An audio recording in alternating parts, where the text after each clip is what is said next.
Bonjour les amis, j'espère que vous allez bien. Pour cette vidéo, on va aller droit au but. Je vous passe un court extrait de vidéo et je vous reprends tout de suite après pour argumenter.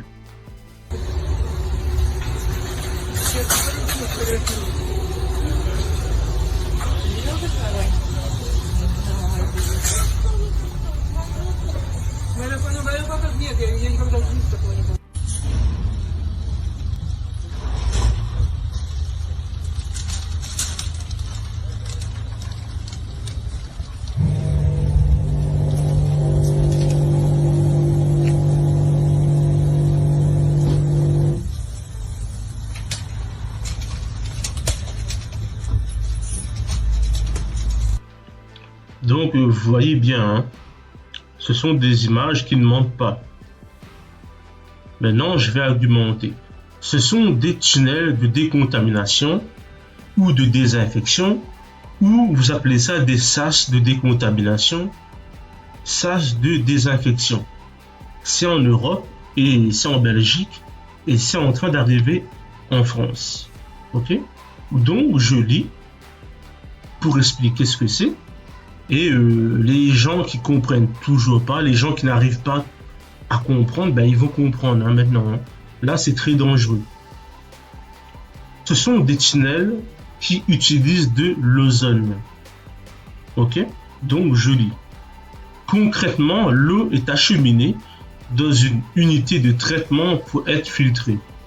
Parallèlement, de l'oxygène est soumis à quelques 4500 volts lui permettant d'être transformé en O3, de l'ozone, qui est ensuite injecté dans l'eau, laquelle est vaporisée sous forme de vapeur. Et le tour est joué.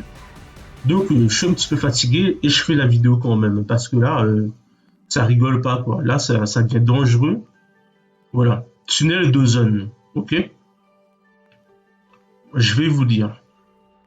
Nous avons interrogé Yvan Lehatem, porte-parole interfédéral pour la pandémie Covid-19. Pour nettoyer les surfaces ou les objets, l'ozone nettoie et désinfecte si sa concentration est élevée de l'ordre de 10 à 20 ppm. Mais en présence d'humains, utiliser de l'ozone, qu'il soit gazeux ou liquide, quelle que soit sa dose ou sa concentration, s'il interagit avec le virus pour le détruire, alors il interagit aussi avec tout le reste, y compris les muqueuses pulmonaires. Ok? Donc, je vous dis tout de suite, ça attaque le poumon, les reins, les cerveaux, les yeux, etc. Ça vous détruit. Après, chacun fait ce qu'il veut. Hein. Voilà. Donc, je vous lis des choses. Hein. Tous les liens seront dans les messages, vous allez pouvoir vérifier. Voilà. Donc, je continue de lire. On va pas voir l'ozone gazeux, on va voir l'ozone en phase aqueuse. Les équipements actuels mis en avant sur le marché génèrent de l'ozone à une concentration de 2 ppm. Retenez bien cette formule, 2 ppm. Voilà. Donc, on va voir maintenant. L'ozone. Ok?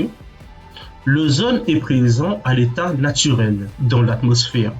Le taux normal du niveau au sol varie de 0,005 à 0,05 ppm selon les saisons, donc c'est très faible.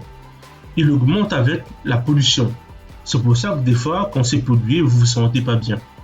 L'ozone est produit sur les lieux où il est utilisé à l'aide de générateurs transformant l'oxygène en l'air, soit par irradiation UV, soit par des charges électriques haute tension, d'où les 4500 volts. Ok? Donc je continue. Voilà. Maintenant, je vais voir les risques pour l'être humain. Ok? Les risques, les pathologies, toxicologie. L'ozone absorbé au niveau des muqueuses, des voies respiratoires, nez, trachée, bronches, alvéoles, réagit localement en induisant des lésions des membranes cellulaires. Ok? Atteinte respiratoire. Les symptômes observés dépendent de la concentration. Mais là, on parle de 2 ppm, on est d'accord. Ce sont les machines qui injecte 2 ppm. Ok? Les symptômes observés dépendent de la concentration. Il peut s'agir d'une simple anesthésie olfactive transitoire qui se manifeste dès le seuil de perception olfactive de 0,01 ppm. Voilà. Donc, c'est déjà très bas, ça peut vous toucher. Quand c'est très faible, ça peut vous toucher. On a constaté des atteintes oculaires de certains paramètres visuels associés à des phénomènes d'irritation oculaire. Il s'agit notamment d'une diminution importante de l'acuité visuelle.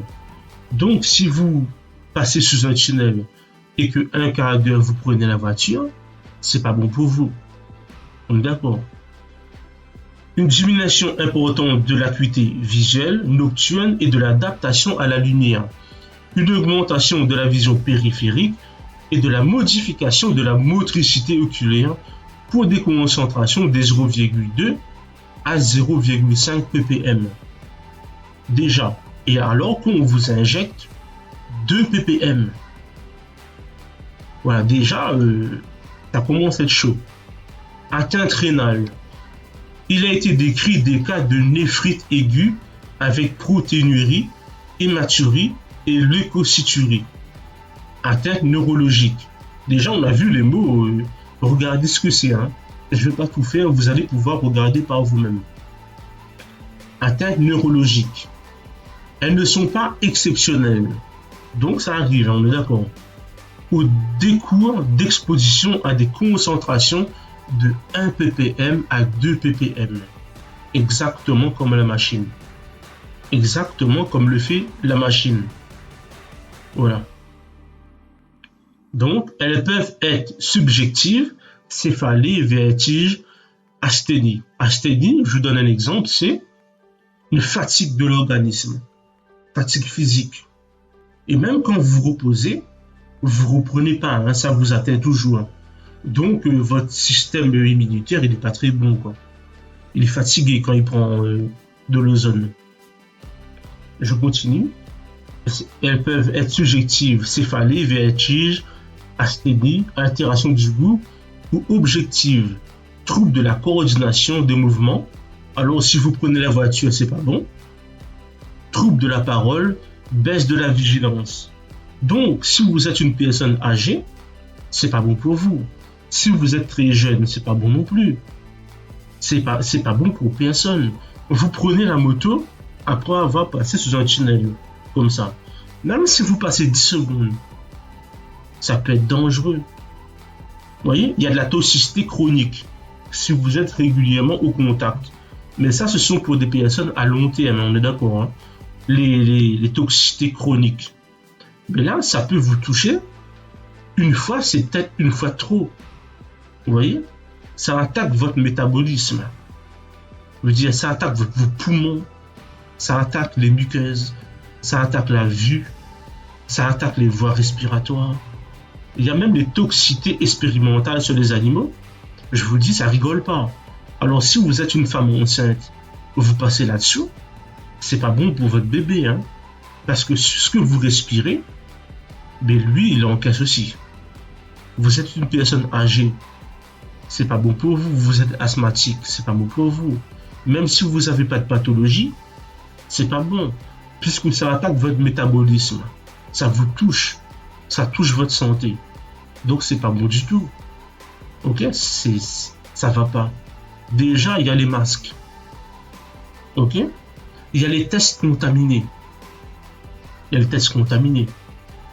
Maintenant, on vous met des tunnels avec des trucs qui vont vous empoisonner. Je veux dire, ils vont pas s'arrêter à là. Hein. Le système va pas s'arrêter si personne ne les arrête pas. Donc, je vous laisse tous les liens en description. Et franchement, je vous déconseille. Hein. Là, c'est le moment de l'autonomie. Parce que si c'est pour acheter des trucs, en plus des trucs qui vont être contaminés, regardez, même dans le supermarché. Vous voyez? Voilà quoi, c'est pas bon du tout. Ça touche les fruits et les légumes en fait. Bon les amis, je vous laisse. Faites tourner la vidéo. Passez une bonne journée, une bonne soirée et paix sur vous les amis.